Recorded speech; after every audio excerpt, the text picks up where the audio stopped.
So now, without further ado, I'd like to introduce two of my favorite humans, Gui Cavalcanti and Molly Rubenstein. Both Gui and Molly co-lead the Open Source Medical Supplies Group, which is a nonprofit project dedicated to helping local manufacturers create medical supplies for their communities in the absence of functional supply chains and centralized manufacturing. Starting in just early March, which is not that long ago, at the start of the US pandemic, OSMS has helped over 73,000 makers and manufacturers create over 12 million units of medical supplies across the globe in only 2.5 months. It has solicited for and received $650,000 worth of grants and has stood up a fully distributed remote team of 14 employees across 6 time zones in record time to do its work. Gui and Molly will be talking to us today about building resilient businesses, institutions, and communities mid-crisis in only a few easy steps.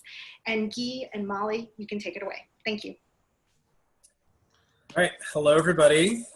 Thank you so much to Nation of Makers for hosting us and to you, Dorothy, for pulling this all together. Very excited to be here. My name is Gui Cavalcanti. I'm going to go ahead and share my screen and get started. And this is going to be a little bit of a strange presentation because, I'm sitting here talking to a camera. And Molly is across the country talking into another camera, and we're going to try and co-present, and it's going to be a little weird, but that's okay. So let's talk about building resilient businesses, institutions, and communities in the middle of many crises in just a few easy steps. So here's the deal. If you want to go fast, go alone. If you want to go far, go together. I'm not going to talk about where this quote may or may not have come from because I think it's silly, but the message is pretty clear, right? Like, we are all in a marathon now. We all have to work together, whether you like it or not. Or, you can try it on your own. The first step here is just straight up admitting that the world is in fact in crisis, and you actually have to be proactive in responding to that crisis if you can, instead of reactive. What type of crises are we talking about? Hey, let's talk about a potential world war that got real close. Let's talk about a pandemic breaking out. Let's talk about manufacturing shutting down and causing supply chain failures across the world. Let's talk about US unemployment matching the Great Depression in a few months flat. Let's talk about the fact that, centralized manufacturing only produces about 1% of the face masks we might need for a full-blown pandemic. Let's talk about the fact that 700 cities in the US have been protesting, and we have National Guard called up in over half of the states, okay? Let's start by admitting these things, right? Let's start by just realizing that it's actually really hard to be running a business or a community right now. If we can't admit that it's actually really hard, we actually won't make any progress towards fixing anything or preparing anything. And that's at the core of this entire presentation, is that you actually have to stare into the void. And it's hard, and it's very, very soul-crushingly sad, given the state of the world right now, but you kind of have to do it, and you have to do it together. So we're gonna go light on the introductions, and we're gonna go fast, and we're gonna circle around to all of this stuff, but let's talk about who we are. Molly, do you wanna go first? Sure. Hi, everybody. I'm Molly Rubenstein, and this is my second time as Gui's co-pilot, and I'm excited to be here again. My background, in addition to having co-led a makerspace with Gui a number of years ago here in the greater Boston area, is in international development, innovation, and education. So my name is Gui Cavalcanti. I'm the founder and co-executive director of OSMS. You may know me from such TV shows as Giant Fighting Robots Take on Japan. I also co-founded and was the former president of Artisans Asylum with Molly. And so we've made a large makerspace. Molly then did very noble work all over the world while I played with giant robots and punched a Japanese robot in the face a few years back. And now we've come back together to continue doing noble work, and I've kind of done the silly thing. So let's talk about Artisans Asylum very briefly. What is this? This is a 40,000 square foot makerspace in Somerville, Massachusetts. Y'all probably know about it. This is the like crown jewel in my mind of, you know, one of the major accomplishments of my life. This is the, you know, the look at all of these makers coming together across all of these different activities and building a community. What you see here is the floor plan that can't even be contained in this slide, but it is, you know, 150 some odd little studios and offices. It is different spaces from all sorts of different backgrounds, woodworking, metal, laser cutting, you know, machining, jewelry, all of this stuff, all in one space as people work together to build incredible things, right? It is not a place with a 3D printer. It is not a place with a CAD station. It is coming together of a number of different crafts to be productive in a space. What is open source medical supplies? What are we doing now? So we'll talk about this in detail over the course of the presentation, but right now the public community is called Open Source COVID-19 Medical Supplies on Facebook. It's around 73,000 people all working together to make medical supplies in the face of supply chain shortages across the world, because we do not have enough medical supplies to combat this pandemic. Full stop, end of story. Centralized manufacturing does not provide what the world needs to make enough medical supplies for this pandemic, right? So what have we done? We have enabled people to help themselves and their communities by coming up with open source supplies, finding open source supplies, putting them all into one giant database and giving people the information they need to make them themselves, right? So what's happened? We have this 73,000 person community. We created a Flash NGO of professionals who are all working together to help solve this problem. That includes, you know, all sorts of medical professionals, all sorts of researchers and scientists, communications and marketing specialists, an international team of managers and moderators, international organizers all over the world who are translating all of our documentation into 70 different languages. CEOs, makers, fabricators, designers, engineers, everyone coming together to do this work. What do? We provide a couple of different outlets of information. So we have a medical supply guide, which contains probably 160 some odd pages of just information about medical supplies. What's used to treat COVID-19, what's used to protect community members, what's used to you know, provide for people in hospitals, right? We provide a local response guide. We realized that providing medical information about supplies wasn't enough, because, you know, thousands of makers would all call the one hospital near them, crowd the lines, and then no help would come, right? So we decided we needed to provide guidance around how you might best self-organize to come together to help people, right? So we have a local response guide that helps people think about organizing. Question is, how do we do this? How do we make this work?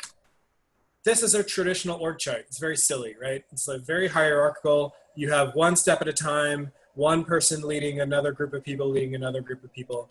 We are in the middle of a global pandemic. We are in the middle of 700 cities protesting.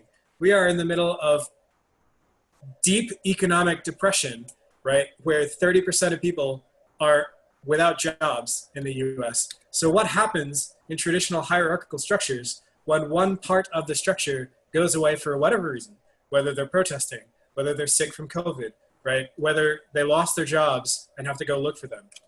You suddenly lose entire branches of your organization. You suddenly have huge issues crop up just by people being missing.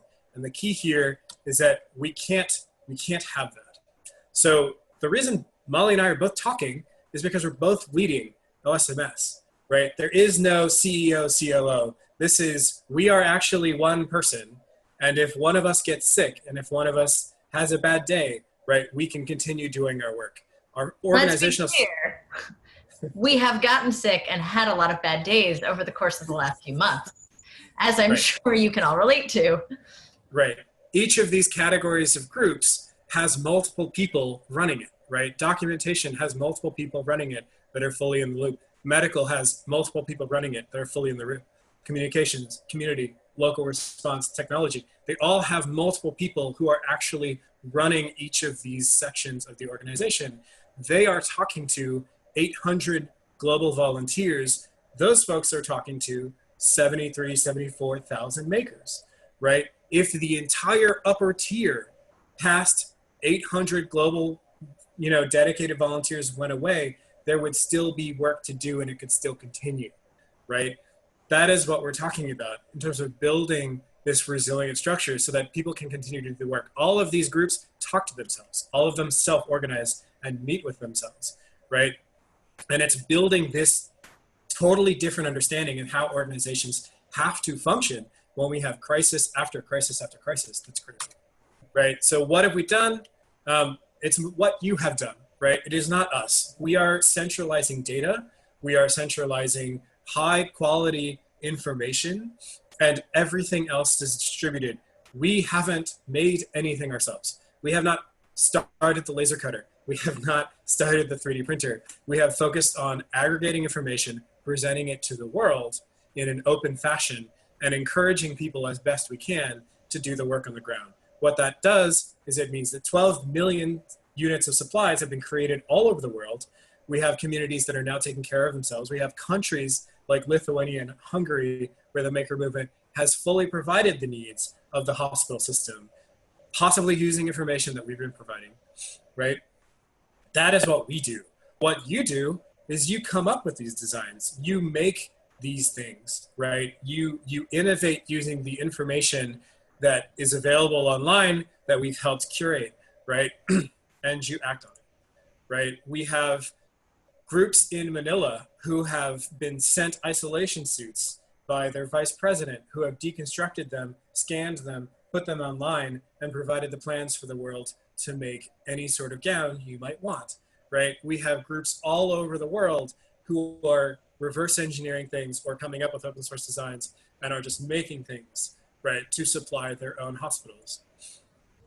That's what we do. What we want to talk about now is the model that applies to literally everyone here, right? We're not saying you need to all be OSMS, but we are saying you certainly need to make some changes from traditional org structures if you want to survive crisis after crisis after crisis that you may not be able to anticipate, right? And so I've talked enough. So now it's time for Molly to talk. So this is one of those moments where Gui and I have very different ways of framing things. I would say these are things that we have learned that might be useful to you if you are also trying to build entities that both reach this level of scale, but also survive. And this is where Gui and my partnership is really meaningful because we have very different strengths. And Gui used a really amazing metaphor in a conversation we had a couple weeks ago when we were talking about this. He was like, well, building these movements, building these organizations, it's like a rocket. You need certain types of equipment to get it out of Earth's atmosphere, much of which you then shed as you then establish orbit and kind of find your rhythm. And so this is, again, now the second time that Gui and I have partnered in a rocket ship launch. And so we'll be walking through a little bit of what does the acceleration, what does the launch part of this look like? And then what does it look like to transition that into orbit? Because it turns out that's really tricky. It's always tricky. It's always awkward to transition something which is huge organic growth to something which then becomes sustainable. And that's, of course, the theme of what we're all talking about all week is sustainability. So, Gui, I'm going to have to ask you to advance slides. Yeah. So when it comes to that acceleration, when it comes to the launch, there are a few things that really make a difference in how you build something that has grown in the incredible way that both Artisans Asylum grew incredibly quickly when we started, when Gui started it. And in both of these cases, I was a later add-on to something that Gui had already gotten started. And one of those things, the first thing that is important is you have to already on some level have built an audience. And this is something that Gui does that I do not do. But Gui has spent most of his, not even just professional life, but his life building audiences. And so the ability of Artisans Asylum to succeed was in part because Guy had built an audience among dancers and engineers in the greater Boston area. And that was the audience that he reached out to when he established Artisans Asylum. And they expected to have 25 people at their first meeting, and 100 people showed up. Since then,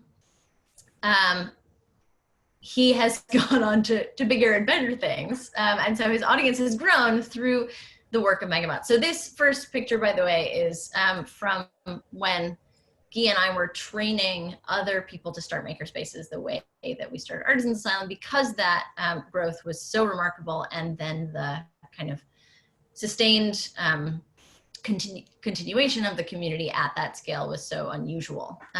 But then, as Guy said, he went on to punch Japanese robots in the face, and that has increased his audience. And so when Guy put out a call, what is it, 3 months ago now, not even, to Facebook with an idea, the number of people who were paying attention to him is different than the number of people who would have been paying attention if I had made that same call. So just want to acknowledge that in order to get that launch going, if you yourself are not someone who has a huge audience, find someone who does, and get them excited about what you want to do. And of course, you have to be launching something that's responsive to what people are looking for. So when it came to Artisans Asylum, it turns out there was a huge interest in people for third spaces, for activities that were different than just sitting around on your couch watching Netflix, or eating and drinking with people. In this moment, of course, there was huge hunger for anything that we could do about this crisis that was hitting the world. And so, you know, just some acknowledgement. I think we have a few slides just of, you know, this stuff was happening and makers around the world felt like they had to do something. And so Guy's call to action on Facebook was giving them an answer to the thing that they were looking for.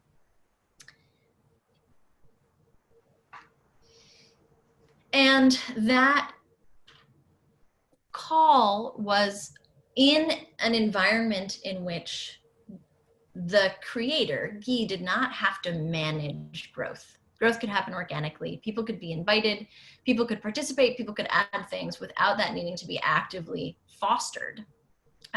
Because if you want something to grow at scale, and you're kind of doing it on your own, and you're doing it without a huge team already established, you need it to be able to grow without you having to, you know, accept every invite, or monitor every message. Of course, that comes, and that happens later, which is why it's so important to actually be able to empower people as they emerge through those open platforms. But choosing an open platform to start with is really important. Facebook's obviously great for this. Twitter, also great for this. And of course, we've seen folks who we deeply respect who are doing amazing things on Twitter in building movements around some of the other crises that are emerging right now. So having something that other people can take on as their own, can take on as their call, and can leverage to their own networks is really powerful.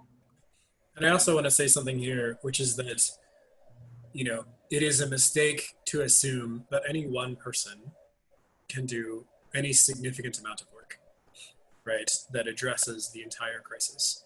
Like, the key here is that this set of crises is larger than any one person or group can address. And that any one person or group includes entire multinational corporations like 3M. 3M can produce 100 million N95 masks in a given month. We need 3.5 billion of them, right? So like, it's not like any one person can say, I'm going to fix this. It's, we have to actually have strategies for everyone to be able to fix this, which is an entirely different way of thinking than the usual, I'm going to start my business, I'm going to ship my thing, and it's going to address everything. And I see that other people are sharing other examples of great open platforms that they use, which I think is fabulous. And I encourage you to take a look at that going on in the chat. So this next step is really important. It has to be more than just a statement. There has to be action involved. And you as the initiator have to be willing to go ahead and take that action, even without necessarily all of the information in place, the team in place, resources in place. You have to be willing to just do something and invite people to join you in doing it. And so, and even though, what was really interesting about the starting story of open source medical supplies is Guy had actually originally wanted to create a ventilator, an open source ventilator, and started the Facebook group initially framed in that way. And it was only through interviews with some medical practitioners over the course of that first week that he realized that maybe that wasn't actually the right strategy. Ventilators aren't going to be useful if you don't have the healthy professionals to operate them. And therefore what is actually needed is personal protective equipment of all kinds in order to make sure that healthcare professionals can remain on the front line. But he didn't stop and wait for that in order to get something started, which meant that at the point at which he pivoted, there was already a community of a few hundred people on that platform who were interested in joining him in that new piece of action. And it had a very clear goal to it, which was let us create a guide that has specifications for people who want to design and make these things. And it's important to actually accomplish something. And so this is 8 days after the Facebook group was initially begun as an open source ventilator project. And already there is an initial version of a guide with information about design specifications and links to a few designs for open source medical supplies. Once you have actually demonstrated your ability to accomplish things, that is the moment at which I would say get resources, which means that until that point, you have to be willing to do what you can with what you already have.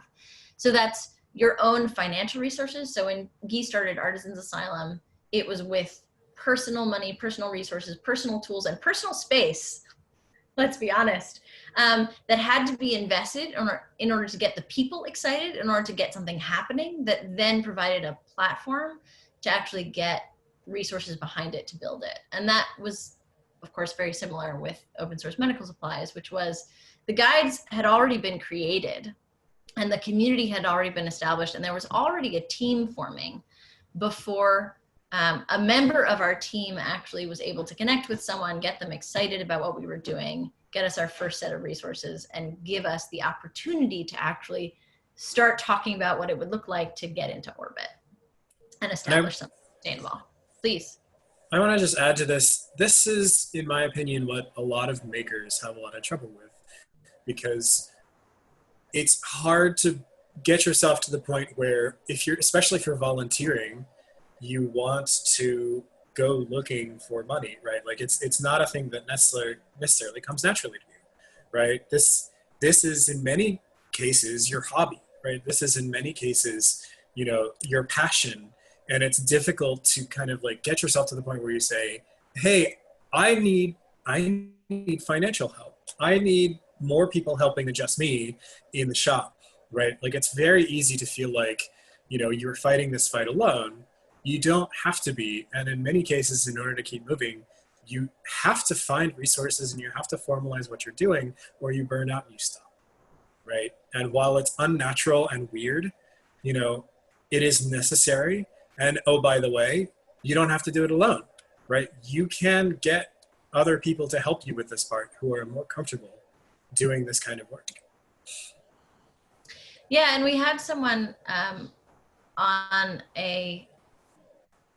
I don't know if it was Guy's keynote at Maker Faire 2 weeks ago, someone said, and I assume you are all working as volunteers, and I admire that. And it's like, no, there's no way we could have gotten this far to where we are right now if we had continued operating only with volunteers. And we are constantly in the process of identifying volunteers who are contributing mission critical pieces of the work that we're doing and finding ways to pay them to continue doing it, because otherwise they would just have to stop.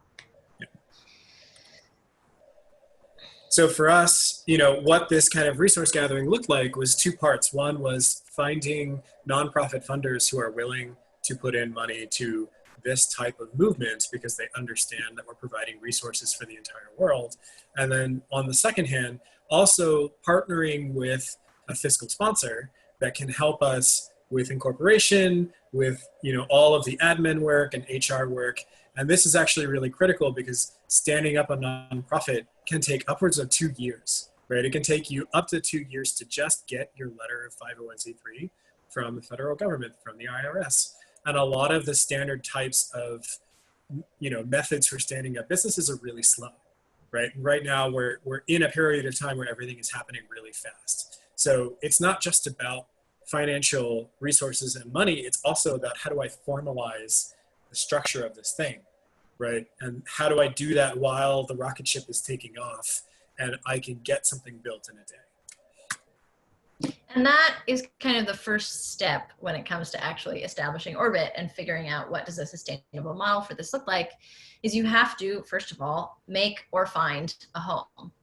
And it doesn't necessarily have to be your permanent home, but it needs to be a place where you can rest a little bit to provide some structure as you start to build out the work in a slightly longer term. And Resolve has been an amazing home for us over the course of the last couple of months, as we've now started to build out what does a long-term open source medical supplies look like. And just to be clear, almost any nonprofit in your neck of the woods can offer you a fiscal sponsorship. And there are many foundations and organizations that can offer you fiscal sponsorship to make your project a nonprofit project, right? They are willing to do things like take donations for you and write letters back and do the paperwork, right? And get you started very, very quickly. So in terms of a nonprofit, this is a very quick way to get you up to speed, which is otherwise not accessible to many, many people. And I just got a comment that partnering is very challenging. It is, I want to acknowledge that. And all of these types of partnerships and all of these transitions are very hard. And it's why we called them quote unquote easy steps, because none of these steps is actually easy. But we find that it's at least helpful to think about what's next when things are completely overwhelming. So organizing it into steps at minimum helps to keep kind of us focused on making sure that we're taking care of what's next. And when it comes to partnerships and fiscal sponsorships, I encourage you to talk to other people you know who have been fiscally sponsored by institutions and learn a little bit more about what those relationships look like, because of course there's variation there. But of course, the next most important thing is to then empower a team to live within that home. And I wanted to, you know, we had shared this diagram earlier of what seems like such a clean, you know, set of teams and relationships between the teams. And of course, it's much more complicated than that. The teams support one another. I could imagine this whole model being flipped on its head, where it feels like really what the executive is doing is just trying to carry the other teams, to lift them, to give them a little bit of structure underneath them so that they can actually move this work forward. And what they're really trying to do is just to lift and empower and support those 800 dedicated volunteers and organizers who are just trying to lift and empower and support the makers. But the empowerment part is really important because you can't have the team then have to wait on you, the leaders, the executives, the founders, on everything that they do.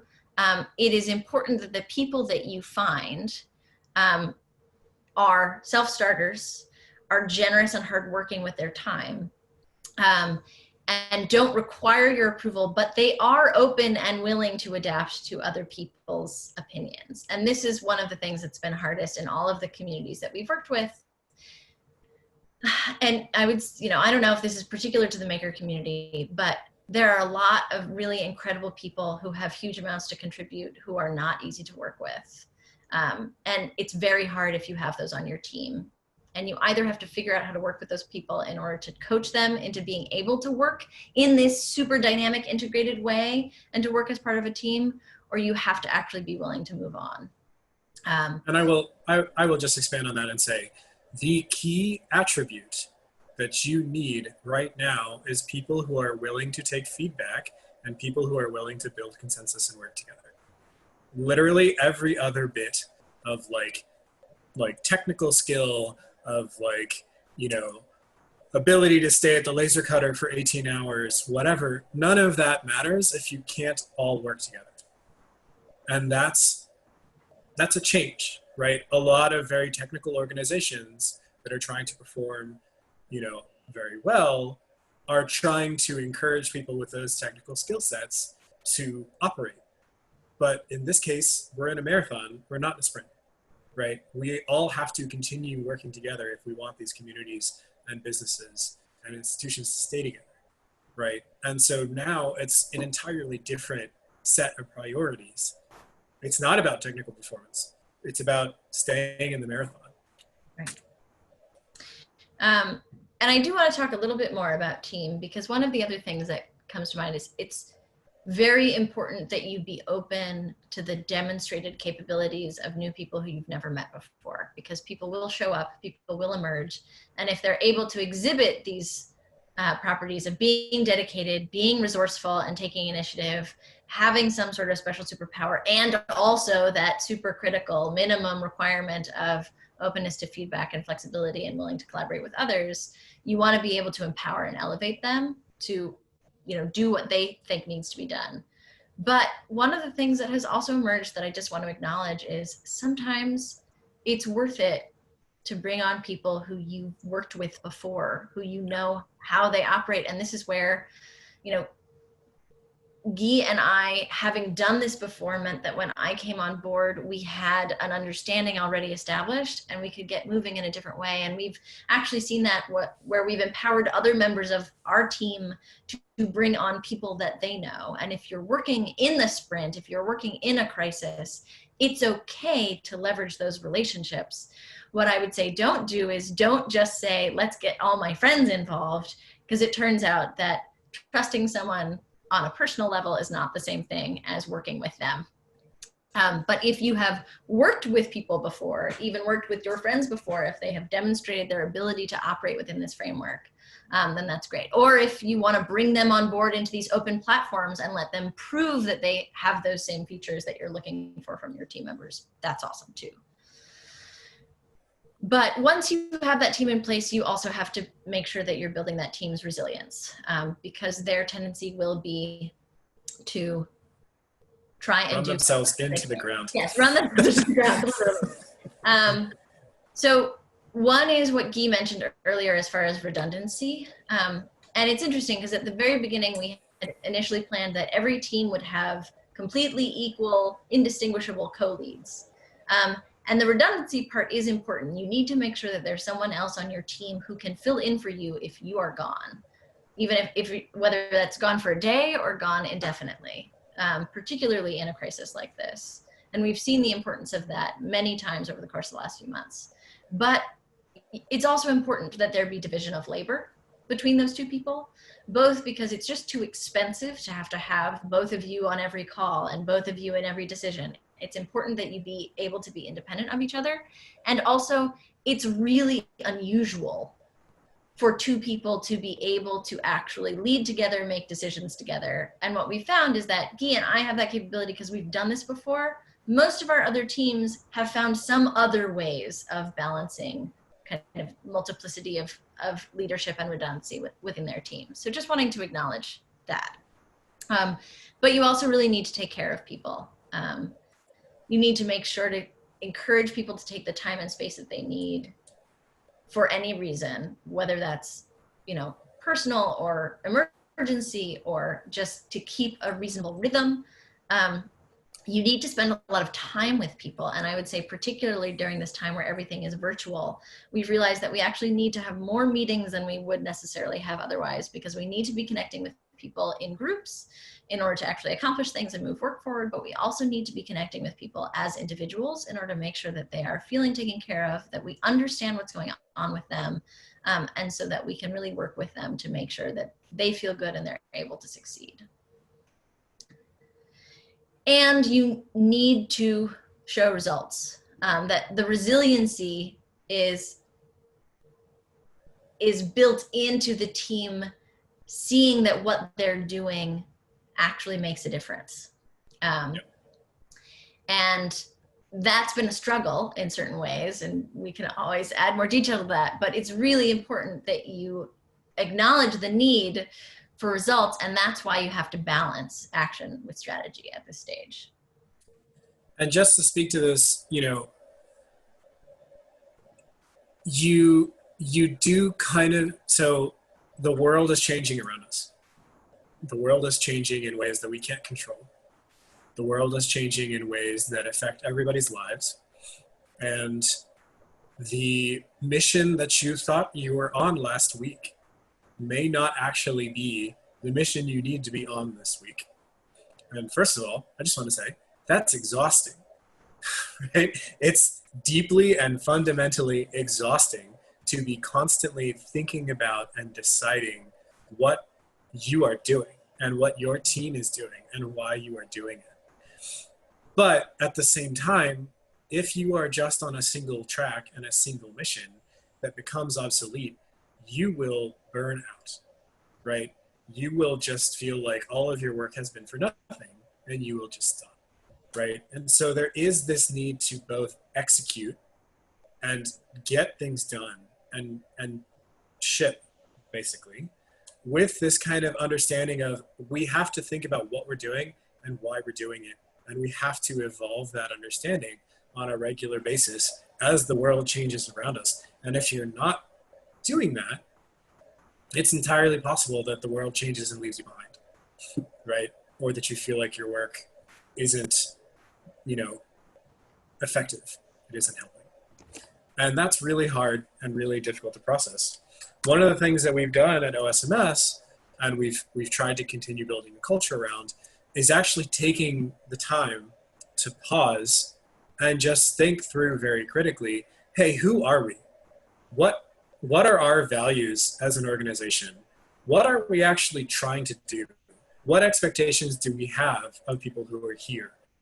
How do we expect them to communicate? How do we expect them to plan together? How do we expect them to work together? What does this all look like? What are our departments responsible for? What are they intending to do? And we've had these conversations on a regular basis. We have put time into building documents around them.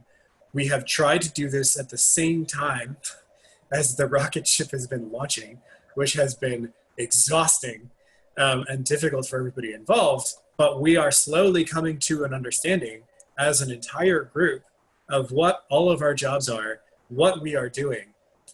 And we have stood up a team of 14, 15, 16 people who are full or part-time, who've never worked with each other before across 6 time zones to do this work, which is not a thing that should ever have existed. There is no reason for it ever to work because we're all on Slack and most of us haven't met each other, right? There's no reason for any of this to work. And yet it has to, right? Because we have to be doing this work. So understanding why is a critical part. So that leads us to actually building your team's resilience, right? Like you have to build that understanding of what you're doing. You have to continue gathering resources. You have to continuously look for help. You have to continuously remind yourself of your purpose and make sure it matches the current state of the world, which continues to shift, right? And this isn't easy, right? There's a reason easy was in quotes. It's real easy for us to present it. It's real easy for us to write the slide. It's astonishingly difficult to take this in and apply it to your life. And I want to call out to our team members, many of whom are on this call, they've had to deal with the frustration of having some things remain in flux because we've had to punt pieces of our organization building and pieces of our team building in order to keep that balance with keeping things moving forward while also building that structure bit by bit. So I just want to acknowledge that. And the team has been so incredibly patient and helpful and helping us figure out, okay, what's the piece of organization building that we need to do now?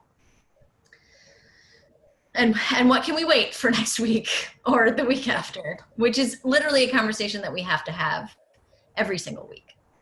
And we are in the position of having to tell our team members to pause and take a day off and go do the laundry and go eat because they haven't in 6 hours, right? And go maintain their own lives because this is affecting everyone's life, right? The pandemic, the economic depression Literally everything is affecting people's personal lives. And to not acknowledge that is to do a vast disservice to everyone working for you, to everyone working with you, right? If you can't understand that there are going to be possibly weeks that someone has to disappear, even if they want to help, right? You're going to run yourselves into the ground. You're going to break up as teams, right?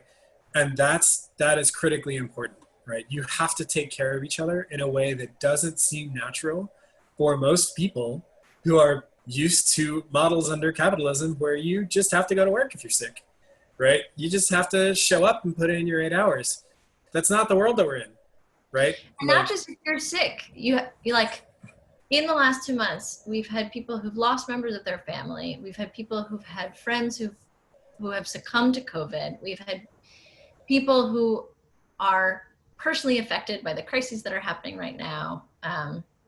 And, you know, we've had relationships break up over the course of this time, and just acknowledging that perhaps now more than ever, but perhaps always, we just need to build more space for people to be human as part of their work. And this is actually what has kind of, the kind of work that has consistently brought me and Gui together is, how do we create these spaces where people can actually bring the different parts of their humanity together while accomplishing really important things. And I want to go on, Gui, to your point about prepare for disruption. You know, that also includes when there are, you know, crises of racial violence that happen in the country, taking the time with the team to say, this is the important thing right now. I know it's not actually our primary, you know, function and goal here, but we need to talk about this, and we need to figure out what we need to do as an organization in order to take care of our team members and in order to take care of our society.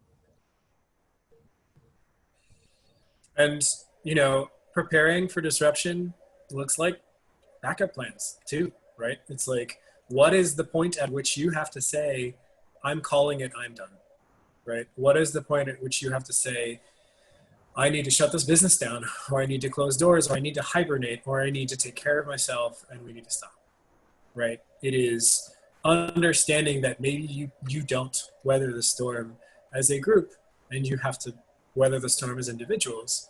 And maybe it's, hey, I need to redirect, right? I need to do something else. Or I need to do less of what I've been doing, right, in order to sustain myself. Those are all okay, right? Those are all preparing for a world that is just continuously changing around us.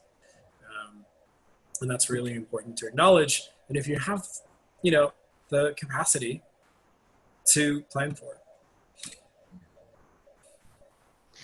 So one of the things that Dorothy had really wanted us to talk about was, okay, well, what does this mean for the maker movement, sustainability of this movement, which we've all been a part of for so long, and we've seen kind of go through some fascinating and sometimes sad evolutions, you know, particularly in the last few years, as much of the money has moved away from it and some of the attention has moved away from it. Oh, I like this. Which maker movement?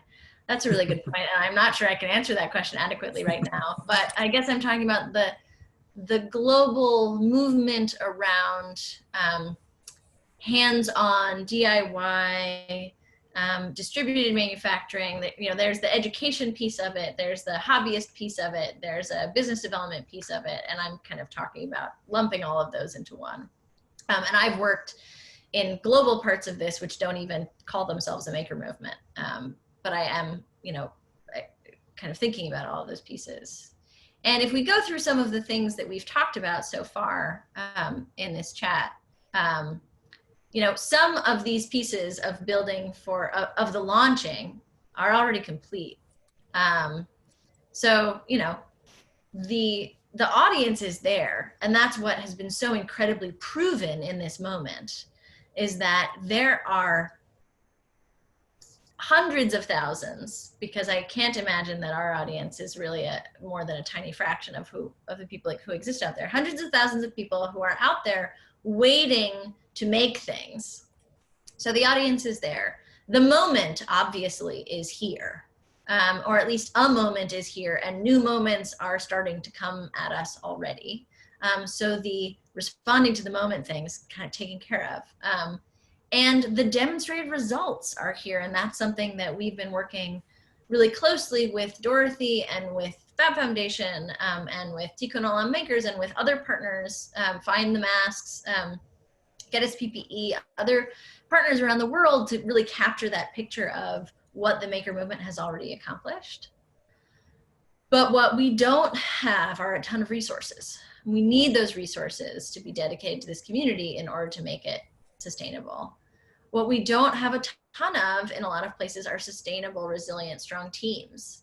And we need to put in that time and put in that energy in order to build those strong teams so that these efforts can continue, and to build the sustainability within those teams of those patterns and habits, so that people can actually take this work forward and not just do the thing now, but take that time to start to think a bit about strategy for how to do this and how to do it sustainably, how to do it within economic models that make sense for people in the long run. And so, I guess the one other thing that's of course coming to mind right now is we need to think really carefully about how to make these communities more inclusive, and how to elevate voices of people who have been historically underrepresented within this work. If the work that we do is going to be able to meet the needs of this era. So I do want to, invite questions. I know we went a little bit longer than we wanted. Molly and I can get a little talkative. But Dorothy, if you've seen questions, or I turn it back to you, I guess. No, it's fine. So we do have a couple questions. Some people put some directly, I think, into the notes doc. So so someone said, amazing talk, very valuable points that all ring true. And then it says about pitfalls of hierarchical organizations that I'd like to be able to build on in other work. Where's the best place to look for other things you've published about traditional organizational pitfalls? This is something I'm looking for too. We've postponing establishing public titles for our team because of this question. And poor members of our team who are like, oh my God, please just give me a title that I can put on LinkedIn. But I'm like, yeah, but I'm not sure if we want to follow a traditional corporate model or how we want to do this. So yeah, I think other people are starting to chime in the chat, and I encourage people to share their favorite resources. Guy, I don't know if you have any that you like. Nope. Like, this is like, I build shit in response to demand.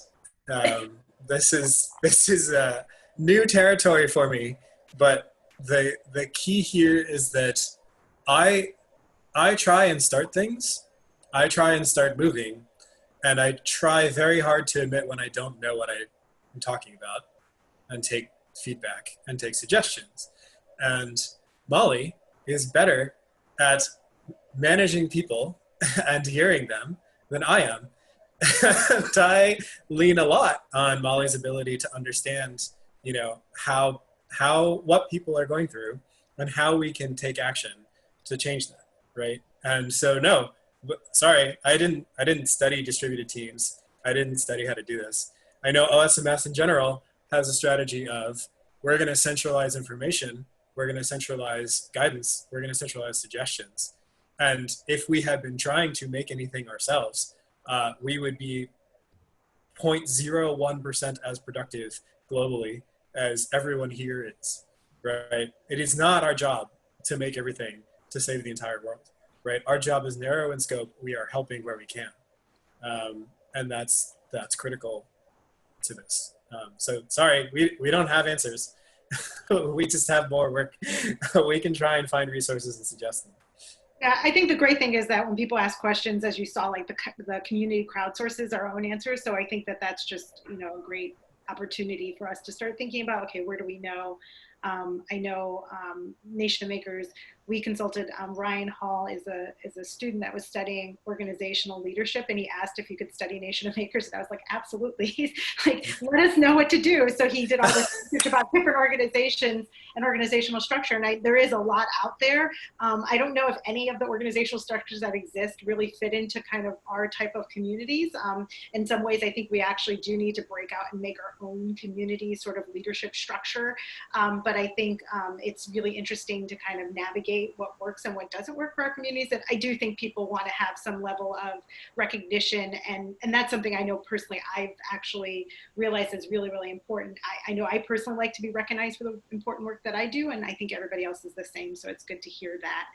Someone asked about slides. Just so everybody knows, we are encouraging all of our speakers, including our keynotes, to put their slides, anything else they want to share into Sketch and send you out an email. If you haven't received any of those, if you haven't been in sessions that do that, after the conference, I will go around and make sure that people do that, or try to encourage them to, at least to the most we can, to get those slides. I'm sure that Gui and Molly wouldn't mind sharing their slides with everyone, so I'll make sure they're uploaded.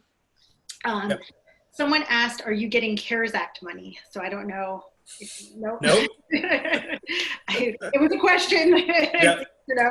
I also saw that someone asked, are the organizations still surviving? And I want to mention, yes, certainly OSMS is just 3 months in, which is not even 3 months, and not even halfway through the funding that we've secured so far. And we are in the process of fundraising to try and extend that, and do strategizing for extending that in a longer time frame. And Artisans Asylum is celebrating its 10th anniversary right now, under the incredible leadership of Lars Torres, who has also been doing amazing work during COVID response. So it's been a really amazing time. We're super proud of what Artisans Asylum is still doing now, far outside of our points of intervention. And yeah. So last question, and we're going to have to wrap up just because I know people are eager to get off to the next session, which starts only in 2 minutes. We're starting that one a little bit late today. Is what are your next steps? This is such a simple question for this last one. What are your next steps, goals, or milestones? I guess, is there any peek into what you guys are thinking for next week? We know you can't think of past the week. We were talking about just thinking for 1 week to the next, but for next week, what's the big goal? So the immediate thing we're working on is launching a website that will capture the entire open source medical supply guide and turn it into something that looks a lot like McMaster Carr, that lets you filter through all of the open source medical supplies we have and build them immediately, given your resources, given your tools, given who you're intending to build for.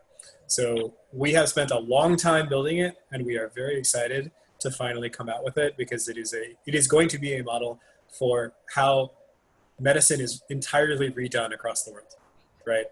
Straight up, sorry, we just happen to do that. So that's happening immediately. In the longer term, my goal— Before you go on, I just want, Dorothy, to your point about recognition, I want to acknowledge our team, who has done a just gigantic heroic job, incredible amount of work over the course of the last few months, trying to get, and a risky job. They are taking on risk in order to do this work, to make information available that they believe can save lives. And so I just want to take a moment to acknowledge the team. You guys are amazing. And long term, we want to remain relevant to the crises the world is going through. It is not always going to be about medical supplies, though that is going to be a huge part of the next several months, right? It may soon be that there are more things to build. There are more ways in which you all can support your communities. There are more open source plans to come up with. We don't know exactly what those are, but we are going to be listening, and we're going to be watching, and we're going to be providing them as best we can. Awesome. Thank you both for joining us today. I just have one more quick announcement before we go, which is I got a correction from our technical director about the timeline for videos for everything. So I want to make sure I say the correct thing. So within a week, we'll have the keynotes ready for everyone.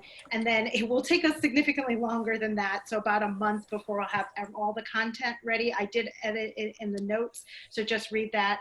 But we'll be releasing the content gradually, and we anticipate we'll have everything to everybody by the week of July 6th. We do appreciate everyone's patience and grace, the secondary theme of this conference, with us, because we're a small team and we're trying to work our best to make sure that everything's delivered to you in a timely fashion. But thank you, everyone. Thank you again, Gui and Molly, for joining us today.